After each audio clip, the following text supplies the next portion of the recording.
Sa pinakaliblib na bahagi ng sitio Malilibdong, may isang baryong napapalibutan ng matatandang puno, mga punong naging saksi sa daang taong kasaysayan, mga punong pinaniniwala ang tinitirhan ng nilalang na hindi nakikita ng karaniwang tao. Sa baryong ito nakatira ang dalagang si Zenaida, isang payat, kayumanggi at simpleng babae na halos araw-araw ay kumakayod upang alagaan ang kaniyang inang may sakit at ang bunsong kapatid na si Mario. Dahil sa kahirapan, halos wala siyang oras para sa sarili. Ni hindi siya nagkaroon ng pagkakataong mag-aral ng mataas dahil sa responsibilidad sa pamilya. Nagtitinda siya ng gulay at prutas na inaangkat pa mula sa kabilang bayan. Maaga siyang nagigising bago pa sumikat ang araw upang umalis ng bahay at maglakad ng 2 kilometro patungo sa pamilihan. Madalas ay walang laman ang kaniyang tiyan, ngunit ang kaniyang mga mata ay puno ng tapang at pasensya. Kilala si Zenaida sa baryo bilang mabait, magalang at handang tumulong kahit sa sarili kapos. Ngunit isang gabi, nang siya'y pauwi mula sa pamilihan, may kakaibang nangyari. Mag-isa siyang naglalakad sa madilim na kalye, bitbit ang kulubot na bayong at paisa-isang lumalakad dahil sa pagod.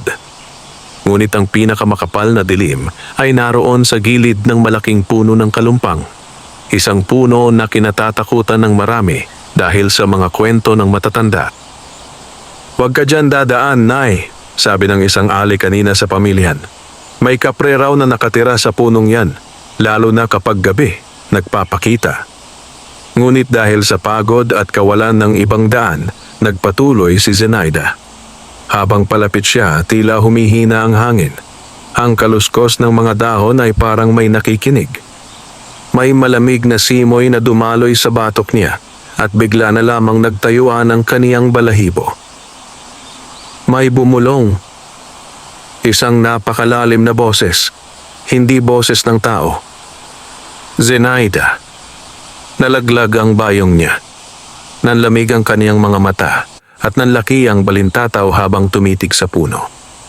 "Si sino yan?" Nanginginig na tanong niya.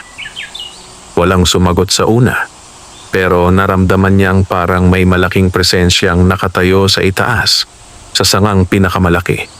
May mahinang pag-uga, parang may nilalang na gumagalaw na kasing bigat ng 10 kalabaw. Isang malamlam na liwanag mula sa buwan ang tumama sa bahagi ng punong iyon. At doon niya nakita isang napakalaking anino nakaupo sa sanga. Mataas, malaki ang balikat, mahahaba ang binti at nakasuot ng lumang bahag. Ngunit ang pinakamatindi, ang kulay ng balat nito, puti. Hindi karaniwang kayumanggi o maitim na kapre na kinatatakutan ng lahat, kundi puting kapre, isang nilalang na sinasabing higit pa sa karaniwang kapre ang kapangyarihan. Ang mga mata nito ay kumikislap na parang buwan sa dilim, at ang boses nito ay muling nagsalita, banayad ngunit malalim. "Huwag kang matakot, Zenaida." Napatras si Zenaida, halos madapa sa lupa, ngunit ang kapre ay hindi gumalaw. Naroon lang ito, nanonood, tila nagbabantay. "Bakit mo? Alam ang pangalan ko?" Mahina niyang tanong. Dahan-dahang bumaba ang anino mula sa puno. Sa bawat pagbaba niya ay naramdaman ni Zenaida ang pagyanig ng lupa. Hindi sapat upang siya'y mabuwal, ngunit malinaw na may bigat ang nilalang na ito. Pagtapak nito sa lupa, huminto ang hangin. Tumahimik ang buong paligid. Para bang nagbigay galang ang kalikasan sa pagdating ng isang nilalang na hindi dapat makita ng tao. Matagal na kitang binabantayan. Ang boses nito ay halos parang alon na dumadaloy sa pandinig. Matagal na. Nanlaki ang mata ni Zenaida. "Bakit ako? Sino ka ba?" Dahan-dahang yumuko ang kapre. Halos kasing laki ng maliit na kubo ang katawan nito. Ang buhok nitong puti ay humahaba hanggang baywang at ang balat ay maputing parang abo, ngunit hindi nakakakilabot, kundi tila may kakaibang liwanag. Ang pangalan ko ay Lakrido, anito. Isang kapre na tagapagbantay ng kagubatan at matagal na kitang minamasdan, Zenaida. Kinabahan siya. Bakit? Hindi ako espesyal. Mahirap lang ako. Wala akong... Huwag mong sabihing wala ka. May lambing sa boses ng kapre. May puso kang busilak. Ang kabutihan mo ay umabot kahit sa mga nilalang na tulad ko. Hindi maintindihan ni Zenaida ang sinasabi nito. Pero biglang may naalala siya. 3 buwan na ang nakalilipas. May nahulog na ibon na halos patay na. Tinulungan niya iyon, pinakain, at ibinalik sa puno pagkagaling. Madalas din niyang pinupulot ang mga basurang iniiwan ng tao sa gubat at nililinis ang paligid. At may isa pang bagay. Isang gabing may nawawala siyang nakitang kuting, umulan ng malakas at dinala niya iyon sa kaniyang bahay. Ngunit paano nalaman ng kapre ang lahat ng iyon? Pinagmamasdan mo ako? Tanong ni Zenaida, bahagyang nanginginig. Tumango ang kapre. At matagal na kitang hinahangaan. Hindi man ito sigaw, ang bigkas ng hinahangaan ay parang pumunit sa katahimikan. At sa unang pagkakataon sa buong buhay niya, may nilalang na nagsabing espesyal siya na may nakakita sa kaniyang kabutihan. Ngunit bago pa siya makasagot, may malakas na ingay na umalingaw-ngaw sa kabilang dako ng kagubatan. Isang sigaw ng bata. Ate Zenaida, ate! Kilala niya ang tinig. Si Mario. Agad siyang tumakbo. Naiwan ang kapre, ngunit bago siya tuluyang makalayo, muling nagsalita si Lakrido, mas mababa, mas mapagmasid. Babalik ako, Zenaida. Hindi kita pababayaan. At sisiguraduhin kong hindi ka na muling maghihirap. Sa sandaling iyon, hindi niya alam na ang gabing iyon ang simula ng isang pambihira at misteryosong ugnayan sa pagitan ng isang simpleng dalaga at isang puting kapre, isang nilalang na may kapangyarihang hindi kayang abutin ng kahit sinong tao. At hindi niya alam na ang kapre ay hindi lang basta humahanga sa kanya. May pag-ibig itong hindi kayang ipaliwanag ni sinuman. Pag-ibig na magpapabago sa kaniyang kapalaran. Kinabukasan, nagising si Zenaida ng mas maaga kaysa sa dati. Halos hindi siya nakatulog buong gabi dahil paulit-ulit na pumapasok sa isip niya ang nangyari. Ang boses na tumawag sa kaniyang pangalan, ang malaking aninong bumaba mula sa puno, ang kakaibang puting balat at malamlam na matang nakatitig sa kaniya, isang puting kapre. Isang nilalang na hindi dapat umiiral, pero nandoon, malinaw, totoo, at alam ang pangalan niya. Hindi niya masabi kahit kanino, kahit sa ina niyang nakahiga lang sa banig at hirap gumalaw, kahit sa kapatid niyang si Mario na masyadong bata para maunawaan. Habang nagluluto siya ng lugaw, hindi niya maiwasang mapalingon sa bintana tuwing may hangin na humahampas sa mga dahon. Parang naroon lagi ang presensya ng kapre. Parang may matang nagbabantay. Hindi nakakatakot, ngunit hindi rin karaniwan. Pagkatapos pakainin ang ina at kapatid, tumungo siya sa pamilihan. Tahimik ang umaga at ang kalangitan ay kulay ginto dahil sa pagsikat ng araw. Ngunit habang papalapit siya sa puno ng kalumpang, hindi niya mapigilang mapatigil. Ang lugar kung saan nakita niya si Lakrido ay tila may kakaibang sigla. Ang mga dahon ay mas luntian at ang hangin ay mas malamig kaysa sa ibang bahagi ng gubat. At nang humakbang siya palapit, may umalulong na usok na puti sa lupa, lumilipad-lipad, umiikot at dahan-dahang bumuo ng hugis, parang kumakaway. Lakrido? Bulong niya. Biglang may umahon na boses mula sa itaas ng puno. Maaga kang nagising, Zenaida. Napatigil siya. At doon, sa sanga, muling lumitaw ang napakalaking figura ng kapre. Nakaupo at nakasandal sa punong parang duyan. Hindi niya alam kung bakit, pero ngayong pangalawang beses niya itong makita, hindi na ganoon kalakas ang takot niya.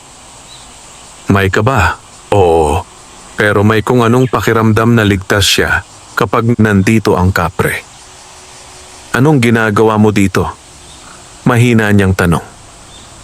Binabantayan ka, sagot ni Lakrido. Ang boses ay parang kulog ngunit malumanay. Lagi kitang binabantayan. Namutla si Zenaida. Bakit naman ako? Mahirap lang kami. Wala naman kaming halaga. Umiling ang kapre. Ang halaga ng tao ay hindi nasusukat sa yaman. Pero bakit ako? Tumitig ang kapre sa kanya at ang kaniyang mga matang puti ay kumislap. Dahil sa dami ng taong nakita ko sa mundong ito, ikaw ang iisang nilalang na tumingin sa kagubatan ng may tunay na paghanga, hindi takot. Ikaw ang nag-iisang nilalang na nagmamalasakit kahit walang nakakakita. Hindi nakapagsalita si Zenaida. Parang may humaplos sa puso niya. Isang pakiramdam na hindi niya maintindihan. Zenaida, sabi ni Lakrido, mas banayad ngayon. Kung papayag ka, tutulungan kita. Nagulat siya. Anong ibig mong sabihin?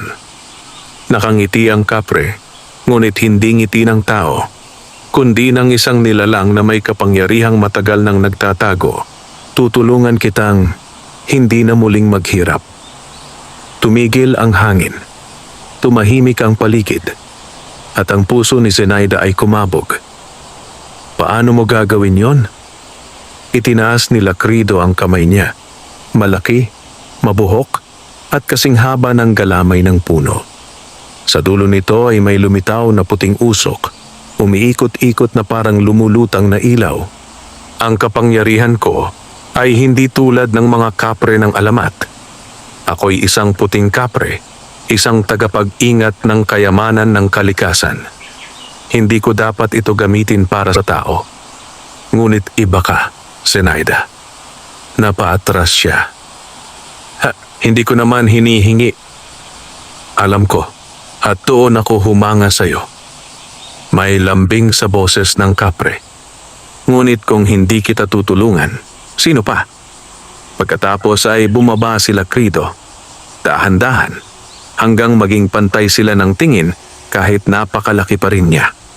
Mula sa kaniyang palad, ang puting usok ay naging isang maliit na batong malakristal, kumikislap at kumukutitap. Ito ay bato ng luntian. Paliwanag niya, isang regalong nagmumula sa kalikasan. Kung saan ito mahulog, may tutubong yaman. Kinabahan si Zenaida. Yaman? Isang puno ng prutas tuwing isang linggo. Isang halaman na mabilis ang paglaki. Isang gulay na hindi nasisira. Maaaring ito ang maging simula ng pag-angat ninyo. Nanlaki ang mga mata niya. Pero, bakit mo ginagawa ito para sa akin? Lumapit si Lakrido. Nalaglag ang puso niya sa kaba, pero hindi siya umatras. Dahil, ang boses ng kapre ay halos bulong. Dahil mahal kita, Zenaida. Umalingaw-ngaw ang mga salitang iyon sa loob ng isip niya. Mahal. Isang salita na hindi niya inasahan na manggagaling sa isang nilalang tulad niya. Isang salitang hindi pa niya naririnig mula kanino man sa buong buhay niya. Hindi alam ni Zenaida ang sasabihin. Hindi niya alam kung dapat ba siyang matakot, matuwa o malito. Ngunit bago pa man siya makasagot, may malakas na kalabog mula sa malayo. Kasunod ang sigawan ng mga tao mula sa baryo. Ay, nasira ang palengke. Lindol ba yon? Nabagsakan ng puno yung bahay ni Mang Arturo. Nagulat si Zenaida. Kailangan kong tumulong. At nang siya itatakbo na paalis, biglang may malamig na hangin na dumampi sa balat niya. Mahina, ngunit ramdam niya ang presensya ng kapre. Zenaida, sabi nito, banayad ngunit may bigat. Kabahagi na kita ng aking kapalaran. Hindi kita pababayaan. At nang tumakbo siya pababa ng gubat, hindi niya alam na ang pagsisimula ng tulong na ibibigay ng kapre ay hindi simpleng yaman lamang. kundi isang serye ng pangyayaring magbabago sa buong baryo at maglalantad sa totoong kapangyarihan ng puting kapre. Nang makarating si Zenaida sa baryo, magulo ang paligid. Ang mga tao ay nagsisigawan, nagtatakbuhan, at nag-uusap-usap tungkol sa malakas na kalabog na narinig nila. Ang ilan ay lumabas pa ng kanilang bahay upang tingnan ang nangyari sa gitna ng pamilihan. Nabuwal ang puno, sigaw ng isang ale. Yung lumang puno sa tabi ng palengke na bagsakan ng bubong, dagdag ng lalaki. Si Mang Arturo natabunan, bulalas ng isa pa. Kinabahan si Zenaida. Si Mang Arturo? Agad siyang sumugod sa gitna ng palengke. Nakita niya ang malaking sangang nakabagsak sa bubong ng talyer ng matandang si Arturo. Pero laking pasalamat niya nang makita si Arturo na buhay at buha-buhay kahit nanginginig sa nerbiyos. Mabuti na lang, Hija, sabi nito kay Zenaida, na lumabas ako bago bumagsak ang sanga. Parang hinihila mula sa taas eh. Hinihila? Napatigil si Zenaida. Hindi normal ang pagbagsak ng sangang yon at ang tunog kanina. Hindi rin regular na pagkalagas, kundi tila may nagbuhos ng lakas mula sa itaas. Naalala niya sila Crido. May kinalaman kaya ito sa kanya? Habang abala ang mga tauhan sa pag-ayos ng pinsala, unti-unting humupa ang takot ng mga tao at bumalik sa normalang takbo ng baryo. Ngunit si Zenaida, bagaman nakatulong sa paglilinis, ay hindi mapakali. Pagbalik niya sa bahay, nadatnan niya ang kaniyang kapatid na si Mario na umiiyak.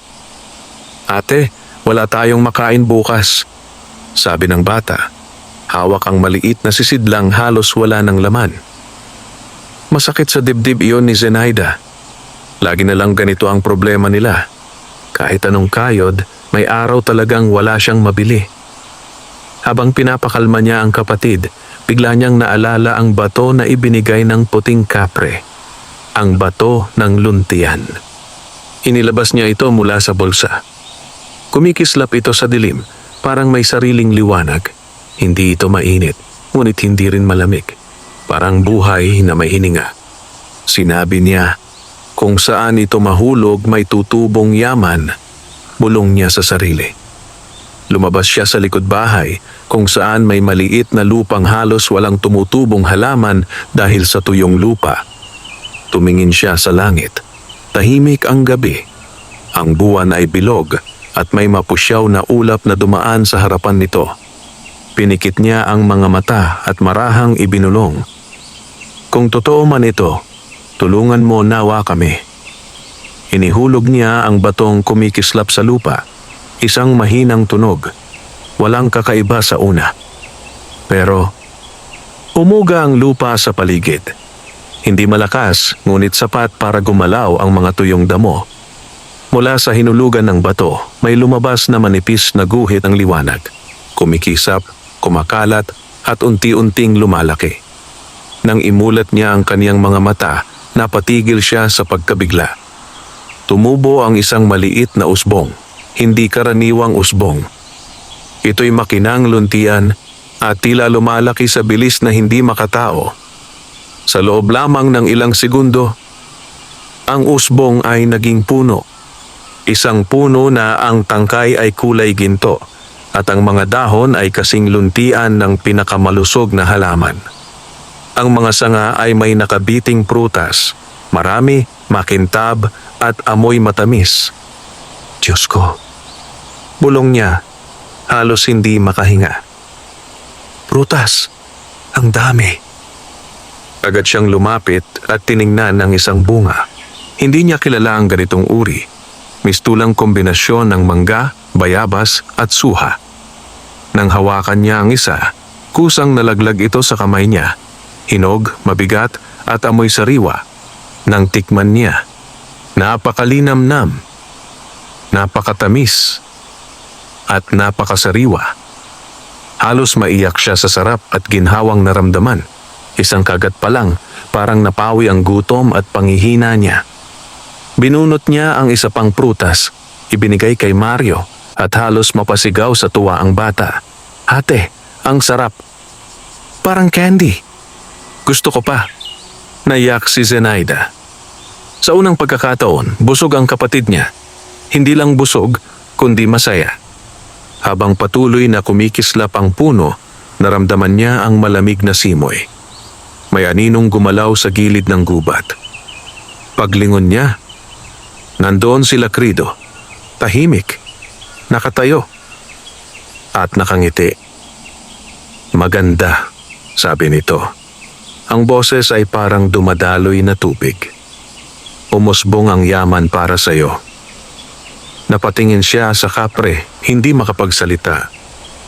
Lumapit ang kapre hanggang maramdaman niya ang paguga ng lupa. Yumuko ito, tinignan siyang mabuti at nagsalita ng mahina pero may lalim. Zenaida, ito lamang ang simula. Tinuro nito ang puno. Ang kayamanang nakalaan sa iyo ay higit pa sa inaasahan mo. Nagulat siya. Ano pa ba ang mangyayari? Ngumiti ang kapre. Kahit anong itanim mo sa lupaing ito, lalago ng hindi pangkaraniwan. Halaman, gulay, puno, lahat. Napakurap si Zenaida. Lahat? Lahat. Kumpirmasyon ni Lakrido. Napaupo siya sa lupa. Hindi niya alam kung dapat ba siyang matuwa o matakot. Ngunit ang puso niya ay hindi na tulad ng kahapon. Alam niyang nagbago na ang takbo ng kanilang buhay at ang kapre ay magiging malaking bahagi nito. Habang nakatingin sa puno, biglang umihip ang isang malakas na hangin mula sa gubat. Narinig niya ang tinig ni Lakrido. Zenaida, iingatan kita. Hindi lamang dahil sa kabutihan mo, kundi dahil huminto ito saglit. Mahal na mahal kita. At bago pa man siya makahinga, naglaho ang kapre sa puting usok. Si Zenaida ay naiwan na nakatitig sa punong kumikislap. Hindi niya alam na nagsisimula pa lamang ang himala at nagsisimula pa lang din ang panganib. Kinabukasan, bago pa man sumikat ng husto ang araw, nagising si Zenaida sa amoy ng sariwang hangin at matamis na halimuyak ng prutas. Parang galing iyon sa malalawak na halamanan. Pero ang kanilang likod bahay ay dati tuyong lupa lamang at iilang damong halos patay na. Paglabas niya, halos hindi siya makapaniwala sa kaniyang nakita. Ang punong tumubo kagabi, lalo pang lumaki. Mas mataas na ito kaysa sa bubong nila. Mas makapal ang mga dahon at mas marami ang mga prutas. Napakarami na halos lumilipas ang amoy nito sa buong bakuran. Nagising na rin si Mario at agad tumakbo palabas. Ate, ang dami pa. Mas dumami pa. Ang mata ng bata ay kumikislap sa tuwa. Tumubo kaya ng ganyan kaagad? Bulong ni Zenaida. Isang gabi lang ang lumipas. Habang inaabot niya ang ilang prutas para ipunin, may napansin siyang ibang kakaiba. Sa lupa sa paligid ng puno, may tumutubo ring mga halaman. Mga halamang hindi niya itinanim. Mga halamang parang tinuksok mula sa lupa ng biglaan. Mga gulay na hindi pa niya kailanman nakita, ngunit kamukha ng malalaking talong, kulay ube na kumikintab, labanos na sobrang puti, ampalaya na kulay jade, at mga okra na parang gawa sa berdeng kristal. Hindi ito normal. Hindi ito natural. Ito ang biyayang sinabi ni Lakrido kagabi. Habang pinagmamasdan niya ang mga halaman, biglang may kumatok sa pintuan. Tok, tok, tok! Zenaida, tulungan mo kami. Boses iyon ni Aling Rosa, kapitbahay nila. Agad tinakbo ni Zenaida ang pintuan. Bakit po, Aling Rosa? Nasira na naman ang hanapbuhay namin. Natumba yung puno sa likod ng poso. Nasira ang mga pananim namin. Wala kaming mapagkuhaan ng pagkain. Napatingin si Zenaida sa direksyon ng pinanggalingan ng Ale.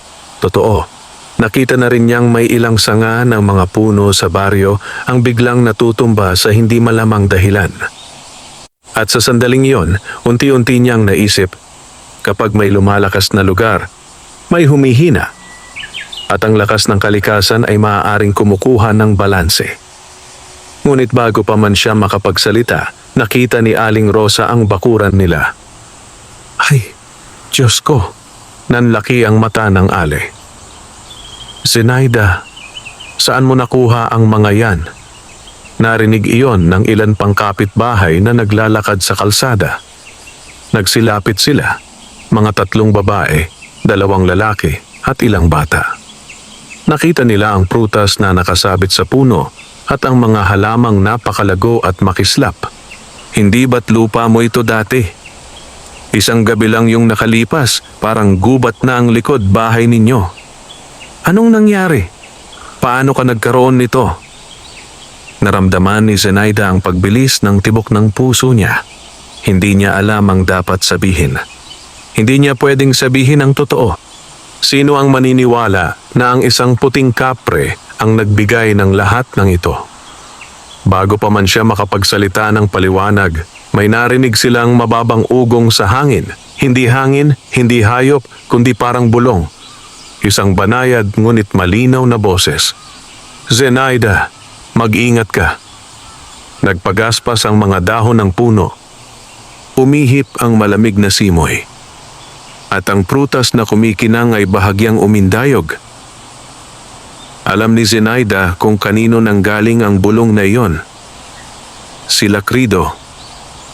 Binabantayan siya. Ngunit hindi na niya maituloy ang pag-iisip.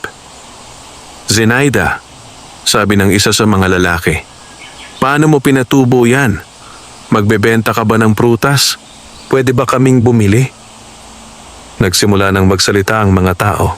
Sabay-sabay. Halatang sabik at nagugutom. May sakit ang anak ko. Matagal ko nang gustong magtanim, pero palaging tuyo ang lupa. Kung may maibebenta ka, tutulungan ka namin. Pwede mo bang ipaliwanag paano nangyari to? Lahat sila ay may pangangailangan. Lahat sila ay naghahanap ng pag-asa. At lahat iyon ay nakatutok ngayon kay Zenaida. Hindi niya alam ang tamang sagot. Hindi niya alam kung dapat bang ibahagi ang prutas o itago ang pinanggalingan nito. Sa gitna ng kaniyang pagkalito, isang malakas na tinig ang pumasok sa isipan niya. Hindi boses ng tao, hindi bulong ng hangin, kundi telepathy ng kapre. Zenaida, maging mabait ka tulad ng dati. Ibahagi mo ang biyaya. Pero mag-iingat ka, hindi lahat ng tatanggap ay mabuti. Parang tumama sa dibdib niya ang bigat ng babala. Huminga siya ng malalim. Tulong ko po ito, sabi niya sa mga tao. Kumuha po kayo ng ilang prutas. Pangkain muna ninyo. Wala pong bayad. Nagpabunyi ang mga tao. Agad silang kumuha ng prutas, ngumiti, at nagpasalamat ng paulit-ulit. Ang ilan ay halos maiyak. Salamat, Zenaida. Napakabuti mo talaga. Mabuhay ka. Ngunit may 2 mata mula sa malayo ang nagmamasid. Nakatayo sa likod ng punong kawayan, nanlilisik ang tingin. Isang lalaking inggit na inggit sa nangyayari. Si Tino, ang lalaking sugalero at palaaway sa baryo. Matagal nang may galit kay Zenaida dahil hindi siya nito sinusunod o binibigyan ng utang. At ngayon, nakikita niyang biglang yumayaman ng dalaga. Shhh! Bulong ni Tino. Hindi pwede yan. Hindi siya dapat ang umasenso. Dapat ako. Ang gutom, galit at inggit ay unti-unting nagbabadya ng panganib. At habang nagagalak ang mga kapitbahay, naramdaman ni Zenaida ang pagbalik ng malamig na simoy. Paglingon niya, may puting usok na umikot sandali sa paligid ng puno. May bulong si Lakrido. May darating na pagsubok, aking mahal. Paghandaan mo. At naglaho ang usok. Hindi alam ni Zenaida kung anong pagsubok iyon, pero nakatitig na mga mata ni Tino mula sa malayo. Nagsisimula na ang panganib. Lumipas ang ilang araw at ang bakuran ni Zenaida ay tuluyan ng naging paraiso ng prutas at gulay.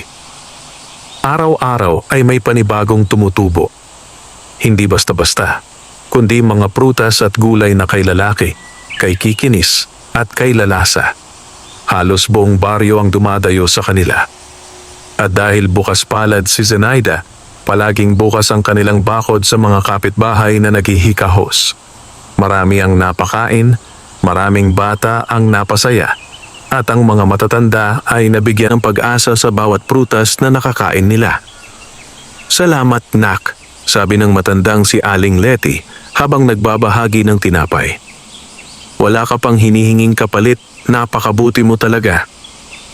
Ngumiti lang si Zenaida, bagaman may kirot sa dibdib. Alam niyang hindi galing sa kanya ang biyaya, galing ito sa isang kakaibang nilalang. Sa tuwing gabi, dumadalaw sila Krido, ang puting kapre. Hindi man nakikita ng iba, malinaw na naririnig ni Zenaida ang kaniyang boses. Nakikita ang aninong dumadaan sa gilid ng gubat. At minsan pa ay nauupo sa tabi ng malaking puno na parang bantay ng gintong halamanan. "Natutuwa ako sa iyo, aking mahal," sabi nila Krido habang nakaupo sa sanga, nakatanaw sa mga bituin. "Hindi mo iniimbot ang yaman, ibinabahagi mo." "Hindi naman po ako karapat-dapat sa lahat ng ito," sagot ni Zenaida, mahina at may lungkot. "Kung wala ka, wala ring ganitong biyaya, kaya minsan nahihiya ako." "Walang dapat ikahiya." Dumampi ang malamig na hangin. "Ang kabutihan mo ang dahilan kung bakit napili kita." Napayuko si Zenaida. Hindi niya pa kayang tanggapin ang pag-ibig ng kapre. Ngunit ramdam niyang totoo ito at nagbabantay. Ngunit habang lumalago ang kayamanan nila, mas lumalakas din ang inggit sa puso ni Tino. Sa baryong iyon, si Tino ay kilala bilang sugalero, tamad at pilyong mapang-abuso. Lagi siyang nag-aabang ng pagkakataong makapanlamang. Nang makita niyang biglang nagsimula ang pag-usbong ng mga halaman sa bakuran ni Zenaida, doon nagsimula ang puot sa dibdib niya. "Hindi pwede ito," bulong niya habang naglalakad sa likod ng mga bahay. "Mahihirapan ako kung siya ang gagalingan ng lahat ng tao dito. Dapat ako ang mayaman. Ako ang igagalang. Hindi siya." Habang nakahingi si Zenaida ng tiwala at pagmamahal mula sa kapitbahay, nakahingi naman si Tino ng masamang balak mula sa sarili niyang demonyo sa loob. Sa gabi, tahimik niyang sinundan si Zenaida mula sa malayo. Nakatago sa likod ng puno, nagmamatiyag, naghahanap ng sekreto. Hanggang isang beses, nakita niya ang puting usok na dumaan sa likod bahay. Hindi normal na usok. Hindi usok mula sa apoy, kundi parang usok na may tao at may lakad. "Anong kababalaghan to?" Napaatras si Tino. At sa pinakamadilim na bahagi ng gabi, nakita niya ang anino ng isang napakalaking nilalang. Hindi halimaw na aso. Hindi higanteng tao. Hindi hayop. Isang anino na may sungay ng puno, braso ng higante, at buhok na parang ulap. Isang nilalang na hindi niya kilala. At doon nagsimulang tumubo ang takot sa loob niya. "Kapre," bulong niya. "Puting kapre ba yon?" Nanginginig ang kamay niyang nakadakma sa puno. Pero mas malakas pa rin ang inggit kaysa sa takot. "Kung ano man ang meron siya, ako ang dapat may yan." At sa puntong iyon, may ideyang dumaan sa utak niya. Isang nakakasuklam na plano. Habang natutulog ang buong baryo, unti-unting gumalaw si Tino. Suot niya ang lumang sombrero at dala ang itak mula sa kubo niya. Hindi siya nag-iingay, ngunit may masamang titig sa mga mata niya. Dahan-dahan siyang pumasok sa likod bahay ni Zenaida. Tahimik pa rin ang buong paligid, maliban sa mahinang pag-instik ng mga kuliglig. Lumapit siya sa enchanted na puno. Tisk. Hinawakan niya ang prutas. "Kung makuha ko ito, ako ang magiging mayaman. Ako ang mamumuno sa baryo. ako ang magiging pinakarespetado. Pubunutin na sana niya ang isang gintong sangang tila puno ng kapangyarihan. Biglang humangin ng ubod lamig. Parang may bumubulong sa tenga niya. "Umalis ka!" Napaatras si Tino. "Haha? Sino yon?" Nang lumingon siya, parang may maputing mata sa dilim. Pero nung tumitig siya ng matagal, nawala ito. "Parang ilusyon lang. Parang gawa ng pagod. Pero totoong may gumagalaw sa paligid ng halamanan. At unti-unti nitong sinusundan si Tino. Babalikan ko to." Ngumisi si Tino habang naglalakad palayo. Hindi alam ang panganib. "Hindi ako titigil hanggat makuha ko ang kayamanang yan." Nang makalayo na siya, doon lamang lumitaw sa lilim ng puno ang tunay na presensya. Isang napakalaking siluetang puti, nakatalikod, nanlilisik ang mga matang parang buwan. Si Lakrido. At may bulong na napakalamig at napakalalim. "May masamang taong nagsisimulang magbalak sa iyo, Zenaida." Dumampi ang hangin sa sanga ng puno. "Kahit anong mangyari, hindi kita pababayaan." Ngunit sa dilim ng gabi, kahit may kapre siyang bantay, hindi niya alam na magsisimula na ang unang tunay na banta sa kanilang tahanan. Lumipas ang 3 araw mula nang una siyang binantaan ng presensya ni Tino sa dilim. Ngunit si Zenaida ay nanatiling walang muwang sa panganib. Sa isip niya, abala siya sa pag-aalaga ng mga halaman at pagtulong sa mga tao sa baryo. Wala siyang alam na may matang nagmamasid sa kanya gabi-gabi. Mga matang punong inggit at kasakiman. Habang lumalago ang puno ng biyaya sa kanilang likod bahay, lalo ring tumitindi ang mga prutas at gulay na tumutubo. Ngayon ay mas malalaki ang bunga, mas makintab, mas mabango. Ang mga kapitbahay ay mas dumadami. Maging ang mga taga-kabilang sitio ay nagsisimula ng magtanong kung pwede silang makakuha ng prutas. Si Zenaida, bagaman pagod na pagod, ay masaya. Sa unang pagkakataon, hindi na sila nagugutom. May gamot na para sa kaniyang ina. May pagkain na para kay Mario araw-araw. May pag-asa na silang tinatawag na kinabukasan. Isang hapon, may dumating na 3 matanda mula sa kabilang sitio. Pumasok sila sa bakuran at napamangha sa ganda ng puno. "Naku, Hija," sabi ng isa. "1 linggo lang mula nang nabalitaan namin tong puno. Pero ganito na. Ako'y humihingi ng paumanhin," sabi pa ng isa. "Pero wala na kaming ani. Wala kaming makain. Kung maaari sana, kahit 3 prutas lang." Hindi nagdalawang isip si Zenaida. "Kuha po kayo ng kailangan ninyo. Libre po." Hawak-hawak ng 3 matanda ang mga prutas na nakakasilaw ang kulay. Halos maluha sila sa tuwa. "Hindi ka namin malilimutan, Hija. Pagpalain ka. Napakabuti mong anak." Habang umaalis ang mga tao, naramdaman ni Zenaida ang malamig na simoy. Dumampi iyon sa balikat niya, parang kamay na dahan-dahang humahaplos. "Magaling!" Bulong ng boses ni Lakrido mula sa itaas ng puno. "Napakaganda ng iyong puso." Napatingala si Zenaida. Nandoon ang puting kapre, nakaupo sa sanga, nakatitig sa kanya na parang hari ng kalikasan. "Wala naman po akong ginagawa," sabi niya, nahihiya. "Tinutulungan ko lang po sila." "Yan ang dahilan. Kaya ko ibinigay sa iyo ang biyayang ito." Ngunit bago pa man makapagsalita si Zenaida, biglang kumalam ang lupa. Isang malayong tunog, parang may mabigat na bumagsak. Natahimik si Lakrido, parang may naramdaman siyang hindi maganda. Tumingin siya sa kaliwang bahagi ng gubat, nangingintab ang mata niyang puti. "May gumagalaw," bulong niya. "May masamang balak."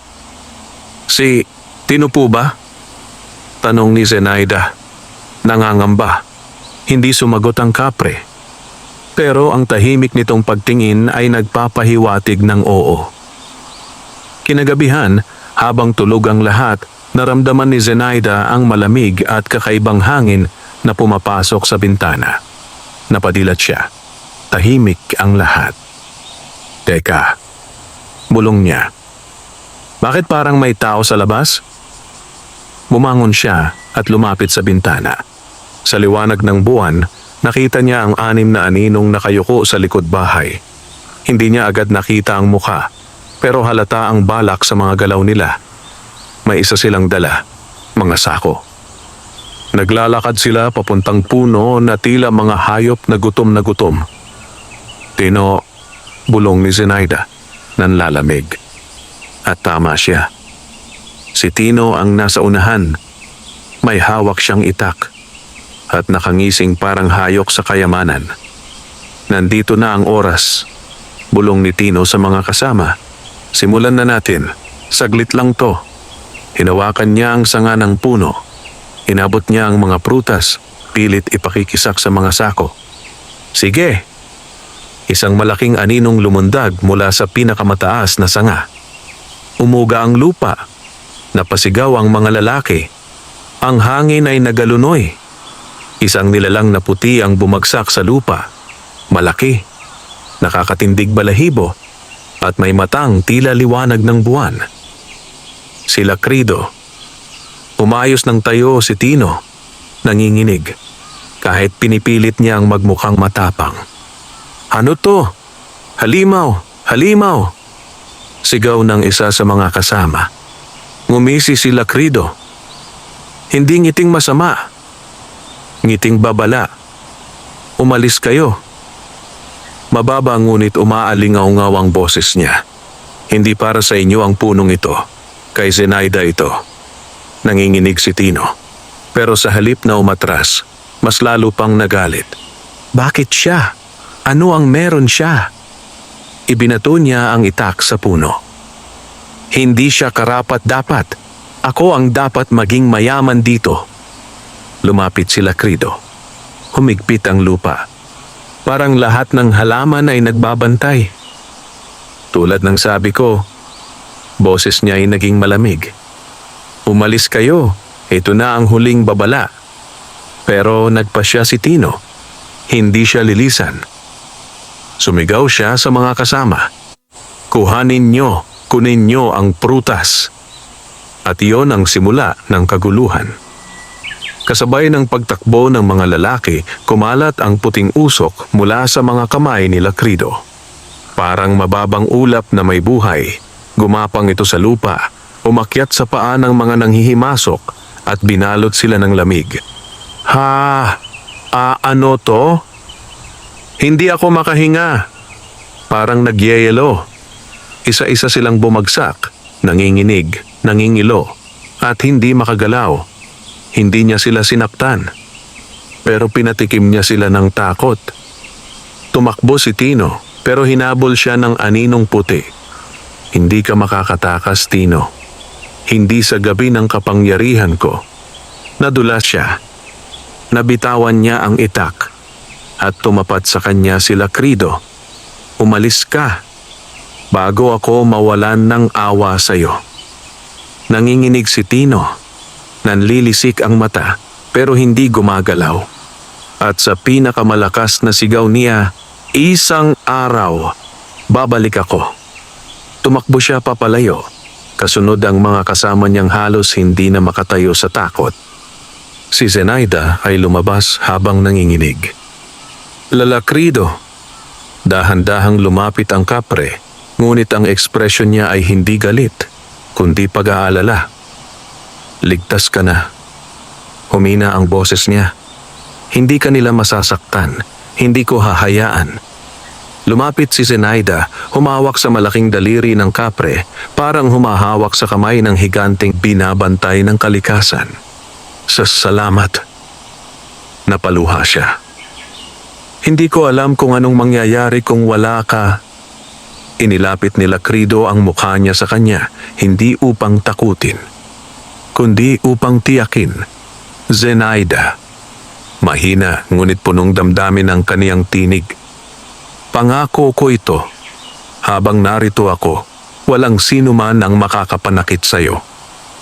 At sa dilim ng gabi, habang naglalaho ang puting usok, nagsimula ang tunay na tunggalian. Kinabukasan, kumalat na sa buong baryo ang balita tungkol sa nangyari kagabi. May ilang nakarinig ng sigaw, may mga nakakita ng mga aninong tumatakbo, at may mga natagpuan na bakas ng yapak, malalaking yapak, na hindi posibleng sa tao. Nag-usap-usap ang mga tao. Ano yun kagabi? May higanteng halimaw daw. Nakita raw si Tino na tumatakbo papunta sa gubat. May kakaibang nilalang sa likod bahay ni Zenaida. Lalong kinabahan si Zenaida. Hindi dahil sa hindi niya kayang harapin ang mga kapitbahay, kundi dahil baka malaman nila ang tungkol kay Lakrido, ang puting kapre na nagbabantay sa kanya. Habang abala siya sa pag-aani ng ilang gulay na ibinigay ng mahiwagang lupa, lumapit si Mario na may hawak na sobre. Ate, may nagbigay po nito. Galing daw kay Tino. Natigilan si Zenaida. Si Tino? Bakit? Inilapag niya ang basket ng mga gulay at binuksan ang sobre. Nakalagay dito ang isang punit na papel na may sulat kamay. Hindi pa tapos ang lahat. Huwag kang magpakasaya. Babalikan kita. Babalikan ko ang punong yan. Tino. Nanginginig ang kamay ni Zenaida sa galit at takot. Hindi na ito simpleng pangungupit. Hindi na ito basta inggit. Isa na itong malinaw na pagbabanta sa buhay nila. Hindi niya namalayang may malamig na hangin na dumampi sa kanyang batok. Paglingon niya, lumalagong anino ang nakita sa likod ng puno. Si Lakrido. Basahin mo, sabi ng kapre. Mahina ngunit umaalingaw-ngaw sa damdamin. Inabot niya ang papel. Pagkatapos basahin, humigpit ang kamao ng kapre. Parang yayanigin niya ang lupa kung hindi lang niya pinipigilan ang sarili. Nangangahas siyang bantaan ka kahit pagkatapos ng babalako.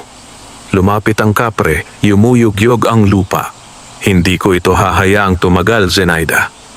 Ngunit bago pa siya makapagsalita, biglang tumigil ang hangin. Ang mga dahon ng mahiwagang puno ay parang naglabas ng liwanag. At mula sa gitna ng mga ugat, may kumikislap na berdeng sinag. Ano yun? Tanong ni Zenaida. Tumigil si Lakrido sa paglalakad. Nakatitig siya ng malalim sa puno. Parang may bahid ng pag-aalala sa kaniyang muka. Zenaida. May bigat ang boses niya. May kailangan kang malaman. Pinatong niya ang kaniyang malaking kamay sa lupa sa paanan ng puno. Sumunod ang lupa sa kanyang galaw. Umiilaw, umaalon, nagpupuslit ng berdeng liwanag. Ang punong ito, tanong niya. Hindi ito simpleng puno ng kayamanan. Napatitig si Zenaida. Anong ibig mong sabihin? Huminga ng malalim ang kapre. Nakayuko ang ulo. Parang may iniingatang sikreto sa loob ng daang taon. Ang punong ito ay isang puno ng magbabala. Naguluhan siya. Puno ng... ano po? Puno ng kayamanan. Oo. Nangusap si Lakrido. Pero kapalit nito, may kaukulang kapangyarihang hindi kayang hawakan ng ordinaryong tao. Nanginginig si Zenaida. Lakrido, ano ang ibig mong sabihin? May panganib ba? Tanging ang taong may dalisay na puso at kaluluwa lamang ang pwedeng pagbigyan ng biyaya nito. Tumingin siya kay Zenaida. Iyon ay ikaw. Huminto siya sandali bago nagpatuloy. Pero kapag napunta ito sa maling kamay, magiging sumpa itong walang kapantay. Nagpatuloy ang kapre sa pagsasalita, mabigat ang bawat salita. Ang prutas na nagbibigay yaman ay maaaring maging lason kapag ginalaw ng taong gahaman. Ang mga sanga nitong nagbibigay ng magandang ani ay maaaring magdulot ng pagkamatay ng lupa kapag pinutol ng taong may masamang hangarin. At ang pinakamabigat, ang sinumang pilit na kukuha ng biyaya nito nang walang pahintulot ng may-ari ay maaaring pukawin ang mga espiritu ng kagubatan. Napasinghap si Zenaida. Ano pong ibig sabihin ng mga espiritu? Mga nilalang na hindi mo gustong makita. Madilim ang tinig ng kapre. Mga bantay na hindi kinakausap, hindi kinokontra, at hindi handang patawarin. Kung babalikan ni Tino ang puno, tanong ni Zenaida, nanginginig. Ano ang mangyayari? Tumitig ng diretso ang kapre sa kanya. May mangyayaring hindi na natin makokontrol. Habang papalubog ang araw, napansin nila na ang hangin ay tila nagiging mabigat. Parang may paparating na dilubyong hindi ulan, hindi bagyo, kundi isang puwersang hindi pangkaraniwan. Maging ang mga ibon sa paligid ay nagliparan palayo. Ang mga aso sa kapitbahay ay tumahol ng sunod-sunod. At ang mga halaman sa bakuran ay biglang yumuko na parang natatakot.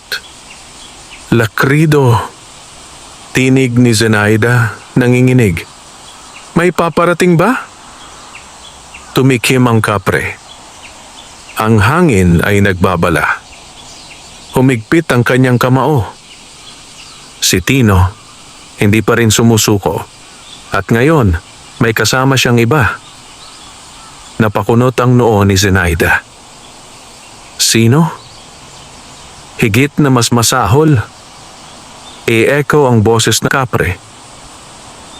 Mga taong may hawak na anting-anting at itim na albularyong sumusuporta kay Tino. Napaatras si Zenaida. Albularyo? Masamang albularyo? Iyon ang pinakadelikado, tugon ni Lakrido. Ang isang masamang albularyo ay kayang kausapin ang mga espiritong makaluma. At iyon ang espiritong hindi handang magpatawad. Tumayo si Zenaida, nanginginig, habang tumitindi ang hangin. Lakrido, ano ang gagawin natin? Lumapit ang kapre. Inabot ang kanyang kamay. Pinapatong kay Zenaida ang isang maliit na hibla ng liwanag na parang sinulid. Hindi kita pababayaan, Zenaida. Pero kailangan mong maging handa. Kailangan mong malaman ang buong katotohanan. Dumilim ang paligid. Pumuti ang mga mata ng kapre.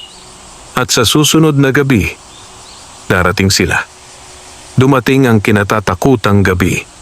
Ang hangin ay hindi basta malamig, kundi tila may dalang banta. Ang mga puno sa paligid ay parang binubulungan ng mga espiritu. At ang lupa ay nanginginig, dahan-dahan, na parang may nilalang na nasa ilalim nito. Si Zenaida ay hindi mapakali. Hindi siya makatulog kahit nakahiga na ang ina at si Mario ay mahimbing ng tulog. Madalas niyang tignan ang bintana dahil naroon ang isa lamang niyang kasangga. Ang punong nagbibigay ng biyaya at ang nilalang na nagbibigay ng proteksyon. Si Lakrido, ang puting kapre. Nasa itaas ito ng puno, nakaupo sa pinakamalaking sanga, nakatitig sa dilim. Ang kanyang mga mata ay parang 2 buwan. Hindi gumagalaw at hindi kumukurap. Lakrido, mahinang wika ni Zenaida, lumabas sa bakuran. Sigurado ka bang darating sila? Hindi lumingon ang kapre, pero sumagot siya. Ang hangin ay mabigat, ang lupa ay gising, at ang kagubatan ay takot. Lumalim ang tono niya. Darating sila ngayong gabi. Kumapit si Zenaida sa dibdib. Mas lalong lumakas ang tibok ng kanyang puso. Hindi nagtagal, nakita ni Zenaida na unti-unting kumukulimlim ang ilaw ng buwan. May makapal na ulap na tila kinain ng liwanag at unti-unting lumitaw ang isang pamilyar na anino mula sa dulong bahagi ng kalsada. Si Tino. Ngunit hindi siya nag-iisa. Sa likuran niya may 3 lalaking nakaitim na balabal. Ang kanilang mga mata ay mapupula. At may hawak silang mga bote ng langis, dahon at isang malaking itim na baston na may ukit na kakaiba. Mukhang tama ang sinabi ng hangin, bulong ni Lakrido. Mga albularyong makaluma, mga gumagamit ng itim na orasyon. Napaatras si Zenaida. Mga mangkukulam? Umiling si Lakrido. Hindi sila ordinaryong mangkukulam. They are albularyong nangungusap sa mga kaluluwang ligaw. Sila ang klase ng albularyong gumigising ng espiritu ng kagubatan. Lumapit ang kapre, bumaba mula sa puno. Nagalo ng lupa sa bawat hakbang niya. Lumapit ka sa akin, Zenaida. Huwag kang lalayo. Sumunod siya, nanginginig. Sa harapan nila, tumigil si Tino at ang mga albularyo. Zenaida. Wala na ang lungkot sa boses ni Tino. Wala na ang pagmamakaawa. Ang natira ay poot at kasakiman. Hindi ka karapat-dapat sa punong yan. Kahit ilang beses pa akong takutin ng halimaw mo. Itinuro niya si Lakrido. Ngayong may kasama na ako, akin na to. Tumawa ang isa sa mga albularyo, mababa at nakakatindig balahibo. Ang punong yan ay puno ng di karaniwang enerhiya, Hija. Amin na ito ngayon. Umalingaw-ngaw ang isa pang tinig. Kami ang tunay na may kapangyarihan dito sa baryo. Hindi isang batang mahirap tulad mo. Hindi rin isang kapre na tumatanda. Idinagdag ng ikatlo, tumatawa. Nagsimulang manginig si Zenaida sa galit at takot. Hindi sa inyo ang punong yan. Hindi ninyo naiintindihan ang pinaglalaruan ninyo. Pero tumawa lang sila. Lalo na si Tino. Hindi ko kailangan intindihin. Kailangan ko lang kuhain ang nararapat sa akin. Itinaas ng albularyo ang kanilang mga kamay. Inang lupa. Espiritong ligaw. Pakinggan ang aming tawag. Lumakas ang hangin. Umikot ang mga dahon. At ang lupa ay nag-alon na parang tubig. Lakrido. Bulong ni Zenaida. Ano yan? Orasyon ng paggising ng espiritu, sagot ng kapre. Kapag nagtagumpay sila, magigising ang mga nilalang sa ilalim ng lupa. Kaano po ang mga nilalang na yon? Mga espiritong pinuksa noong sinaunang panahon, mga tagapuksa ng kalikasan. Pumutok ang lupa malapit sa puno. Lumitaw ang tatlong nilalang na parang gawa sa putik. May mahahabang braso at mata na kulay berde na parang kumukondisyon ng galit. Mga lakan ng lupa, bulong ni Lakrido. Magasigaw ng kagubatan na hindi dapat gumising. Lumaban ang kapre. Mabilis siyang humakbang kasing bilis ng hangin at sinalubong ang unang nilalang. Nabuwalang halimaw na putik. Pero mabilis itong tumayo. Parang hindi nasasaktan. Lumapit ang isa pa, sumugod kay Zenaida. Zenaida, lumapit ka sa akin. Sigaw ni Lakrido. Hindi na siya nag-isip. Tumakbo siya at humawak sa buhok ng kapre. Parang batang humuhawak sa braso ng higante. Tinamaan ng kapre ang nilalang. Yumanig ang lupa. Hindi ko sila kayang pigilan ng matagal, sabi ni Lakrido. Huwag kang bibitaw. Tinig ng isa sa mga albularyo. Kapre, hindi mo pwedeng protektahan ang tao ng habambuhay. Itigil mo ang pagtatanggol. Ibigay mo sa amin ang puno. Naginggit-ngit si Lakrido. Hindi nyo naiintindihan ang kapangyarihan ng punong ito. Kapag napunta ito sa inyo, mamamatay ang buong baryo. Ngunit hindi sila nakinig. Nagpatuloy sila sa orasyon. Sa ilaw ng dilim. Sa hatol ng lupa. Sa kapangyarihan ng lumang espiritu. Lalo pang lumaki ang mga nilalang.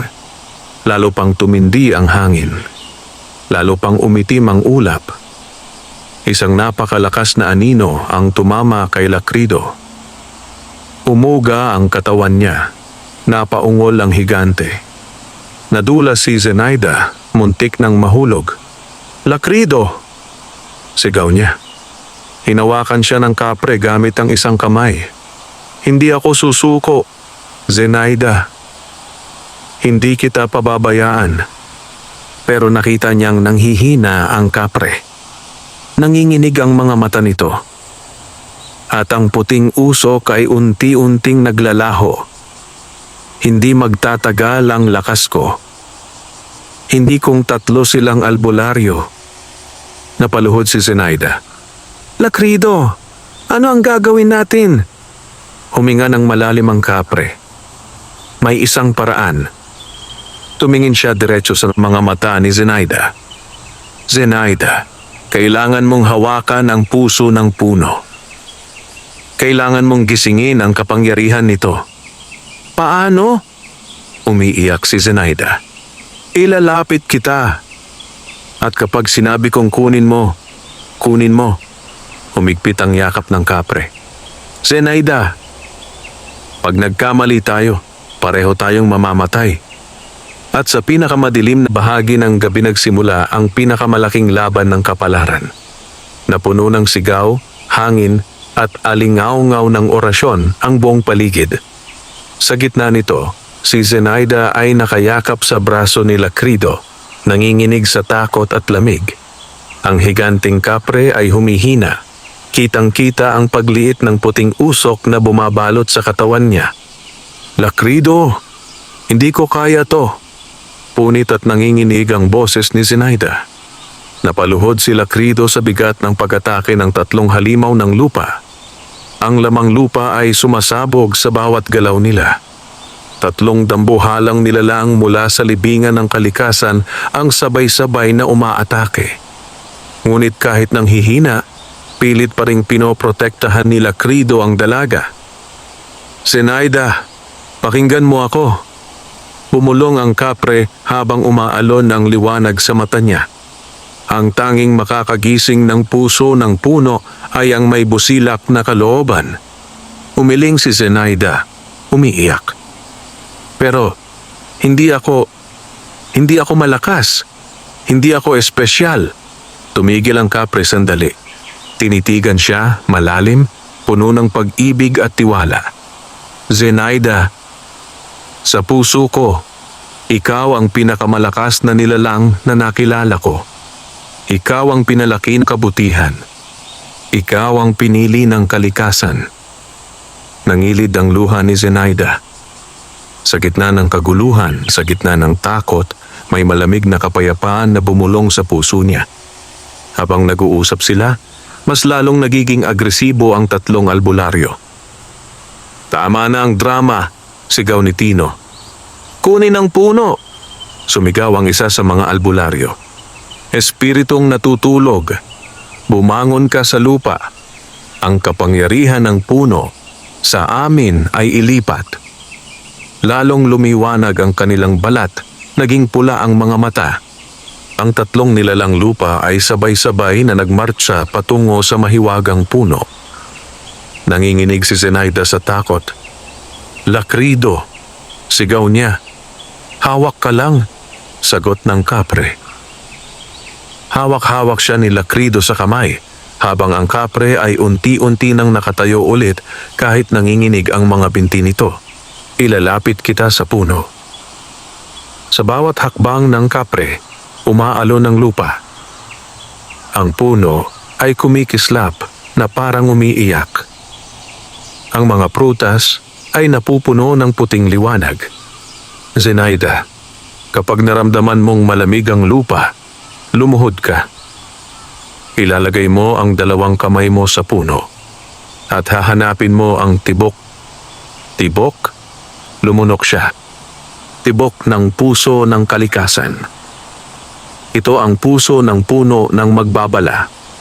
Lalong lumakas ang alingaw-ngaw ng orasyon. Hag! Sumalakay ang isang nilalang lupa at tinamaan si Lakrido sa balikat. Nabagok ang kapre. Nalaglag si Zenaida sa lupa. Lakrido! Napasigaw si Zenaida.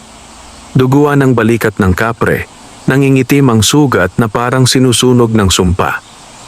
Dahan-dahang lumapit ang isa pang halimaw kay Zenaida. Ate. Nanginginig si Mario sa pintuan ng kubo, pero pinigilan siya ng ina. "Huwag kang lalapit," sigaw ni Inang Felisa. "Huwag kang lalapit sa ate mo." Ngunit wala ng oras. Umandar ang instingto ni Zenaida. Tumakbo siya papunta sa puno. Hindi man malakas ang katawan niya, ang puso niya ay puno ng tapang. Paglapit niya, lumuhod siya nang sinabihan ni Lacrido, "Ilagay mo ang iyong mga kamay." Mahinan ngunit tiyak na tinig ng kapre. Ginawa niya. Humawak siya sa pinakagitna ng puno at doon niya naramdaman tibok. Hindi tibok ng tao. Hindi tibok ng hayop. Tibok ng daan-daang taon. Tibok ng kalikasan. Tibok ng espiritu ng lupa. Ang lakas. Bulong ni Zenaida habang nanginginig na parang kuryente. "Zenaida!" Bulong ni Lacrido halos hindi na makahinga. "Sabihin mo, puso ng kalikasan, gisingin ko ang biyaya." Napapikit siya, puno ng luha. Puso ng kalikasan. Humigop siya ng hangin. "Gisingin ko ang biyaya." Lumitaw ang liwanag. Mula sa kamay ni Zenaida, lumabas ang isang sustansyang parang sinag ng araw. Ang liwanag ay umakyat sa katawan niya, dumaloy sa puno, umakyat sa mga sanga, at umabot sa pinakatuktok. At sa loob lamang ng ilang segundo, bumulusok ang napakalakas na puting liwanag palabas ng puno. Tumigil ang mga nilalang lupa. Sumigaw ang mga albularyo. Hindi iyan ang inaasahan natin. Patigilin ang dalaga.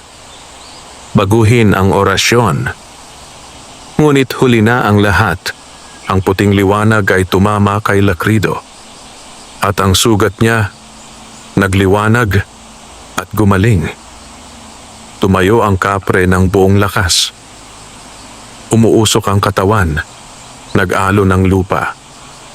Ang tatlong nilalang lupa ay tinamaan ng liwanag at napaatras. Sa unang pagkakataon, nakita ni Zenaida ang totoong anyo ni Lacrido.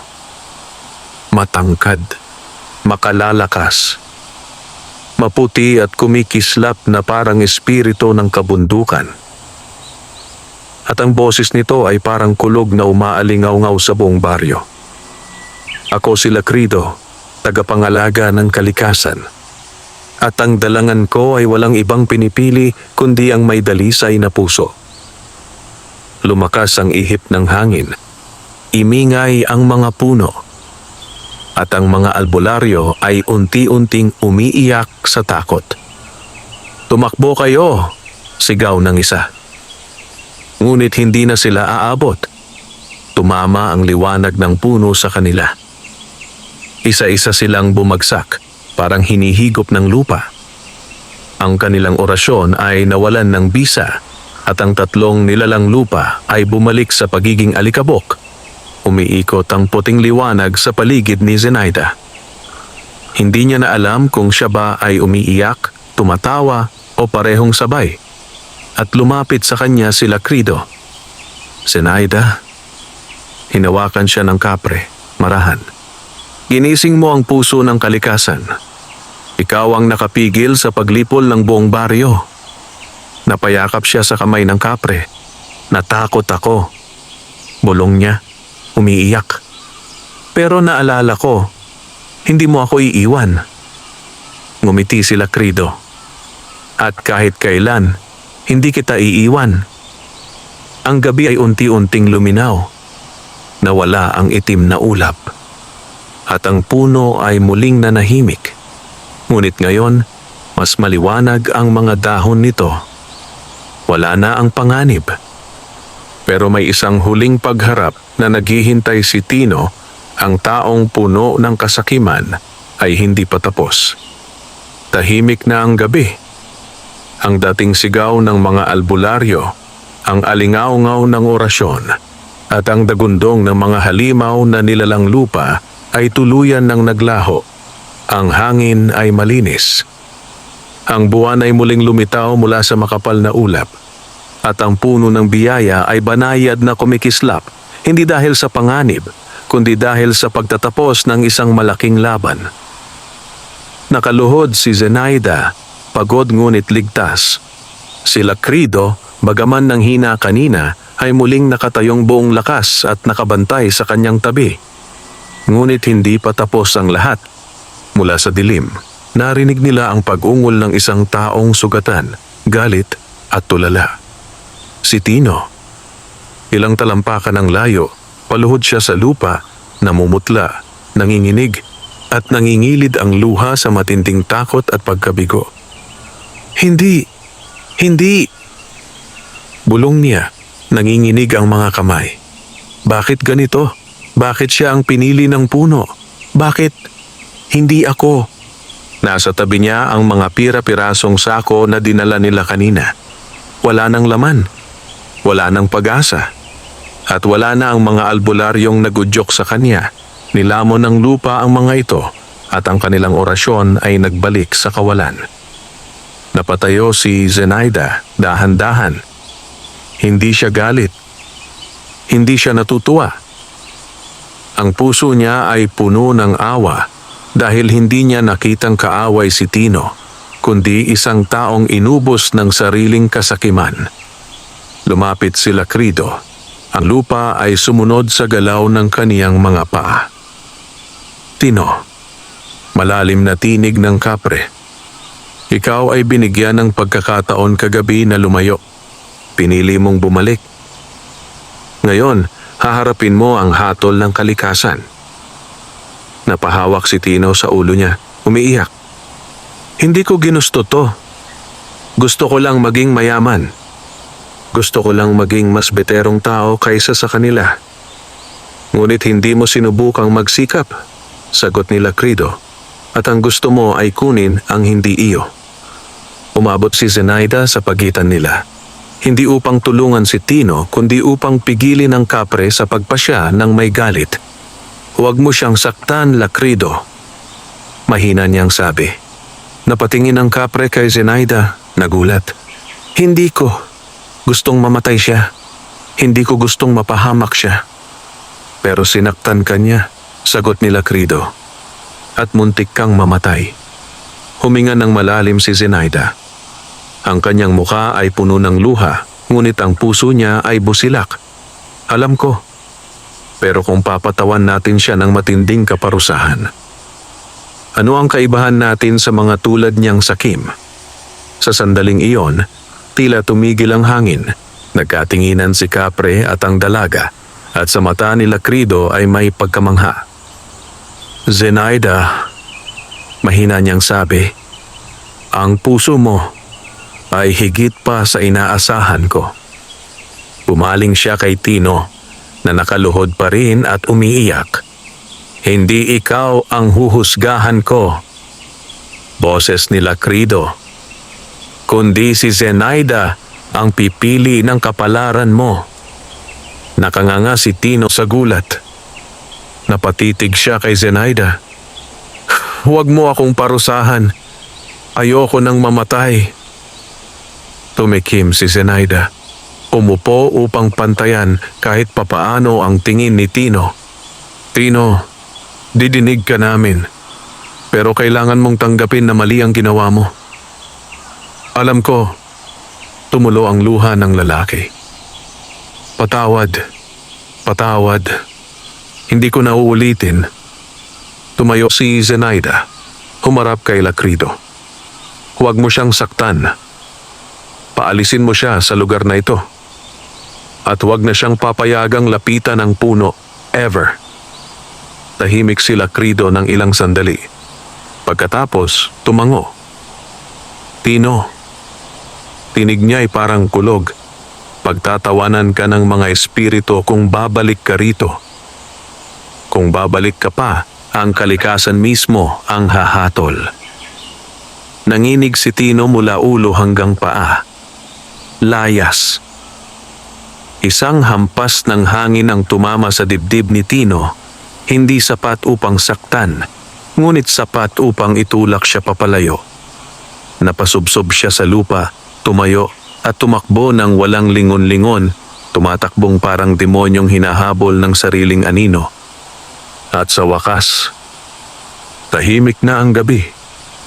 Tahimik na lumapit si Zenaida sa puno. Hinaplos niya ito. Pakiramdam niya ay buhay na buhay ito sa ilalim ng kanyang mga daliri. Lumapit si Lakrido sa kanya. Zenaida. Mahina ngunit malambing ang boses. Walang kapre o tao ang makakagawa ng ginawa mo ngayong gabi. Tumitig siya sa mga mata niya. Ang puso mo ang nagligtas sa buong baryo.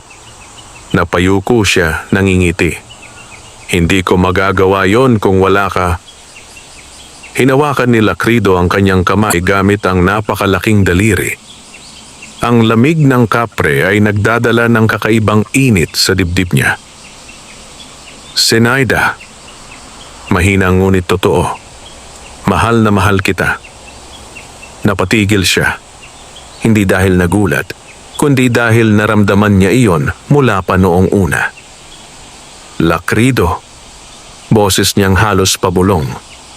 Hindi ko alam kung anong klaseng pag-ibig ang meron ka. Lumapit siya, inilapat ang kamay sa pisngi ng puting kapre. Pero hindi ko na kayang itago. Nanginginig ang mga mata niya, puno ng emosyon. Mahal kita. Sa saglit na iyon ang puno ay kumislap. Ang hangin ay umikot at ang kalikasan ay tila nagdiwang. Hindi mahalaga ang anyo. Hindi mahalaga kung magkaiba sila. Ang mahalaga ay ang puso. Kinabukasan, nagising ang baryo na parang walang nangyari. Malinis ang lupa. Walang bakas ng labanan. Walang halimaw. Ang tanging naiwan ay ang puno. Mas malago, mas maliwanag, mas masagana.